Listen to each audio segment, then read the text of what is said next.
এবার অফিসে ঢুকতে 1 মিনিট লেট হলে কিংবা অফিস থেকে 1 মিনিট আগে বেরোলে কাটা যাবে মাইনে, চলবে না কোনো অজুহাত। বসবে ফেস রেকগনিশন, বায়োমেট্রিক, করা হবে লেট মার্ক, আর্লি ডিপারচার আর ছুটি কাটার আলাদা ব্যবস্থা। সরকারি কর্মচারীদের জন্য এবার করা নিয়ম নিয়ে এলো রাজ্য সরকার। ঠিক কি নির্দেশ দিল নবান্ন, জানুন। নবান্নের জারি করা বিজ্ঞপ্তি অনুযায়ী এবার থেকে সমস্ত সরকারি দপ্তরে ধাপে ধাপে চালু করা হবে বায়োমেট্রিক উপস্থিতি ব্যবস্থা। প্রথম পর্যায়ে 15ই জুন থেকে নবান্নে এই নিয়ম কার্যকর হবে। এরপর 31শে জুলাইয়ের মধ্যে রাজ্যের অন্যান্য সরকারি অফিসেও এই ব্যবস্থা চালু করার পরিকল্পনা রয়েছে। সরকারের বক্তব্য, প্রশাসনিক শৃঙ্খলা বৃদ্ধি, সময়ানুবর্তিতা নিশ্চিত করা এবং উপস্থিতির ডিজিটাল রেকর্ড সংরক্ষণ করা এই উদ্যোগের মূল লক্ষ্য। কিভাবে কাজ করবে এই নতুন নিয়ম? সবচেয়ে গুরুত্বপূর্ণ বিষয় হলো অফিসে প্রবেশ এবং বেরোনোর সময় উভয় ক্ষেত্রে বায়োমেট্রিক উপস্থিতি বাধ্যতামূলক।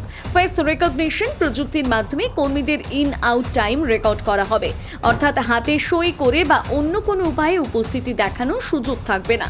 কখন লেট ধরা হবে? নতুন নির্দেশিকা অনুযায়ী সকাল 10:15 থেকে 11টার মধ্যে উপস্থিতি নথিভুক্ত হলে তা লেট হিসেবে গণ্য হবে। আর সকাল 11টার পরে অফিসে এলে সরাসরি অনুপস্থিত বলে বিবেচিত করা হবে। শুধু দেরিতে আসা নয়, আগে বেরোনোর ক্ষেত্রেও কড়াকড়ি রয়েছে।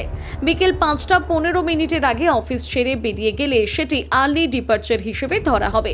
আর যদি একই দিনে কেউ দেরিতে অফিসে আসেন এবং আগে বেরিয়ে যান, তাহলে তাকে সম্পূর্ণ অনুপস্থিত হিসেবে গণ্য করা হবে। সেই ক্ষেত্রে একদিনের ক্যাজুয়াল লিভ কেটে নেওয়া হবে। আরও কি নিয়ম আছে? যদি কোনো কর্মী অফিস থেকে বেরোনোর সময় বায়োমেট্রিকে আউট পাঞ্চ না করেন, তাহলে তাকে অনুপস্থিত বলে ধরা হতে পারে। এছাড়া কোনো মাসে 3 বার দেরিতে আসা বা আগে বেরিয়ে যাওয়ার ঘটনা ঘটলে একদিনের ক্যাজুয়াল লিভ কাটা হবে। অর্থাৎ নিয়ম ভাঙার জন্য ধাপে ধাপে স্বস্তির ব্যবস্থা রাখা হয়েছে। জরুরি কাজের ক্ষেত্রে কি হবে? তবে কিছু ব্যতিক্রম রাখা হয়েছে।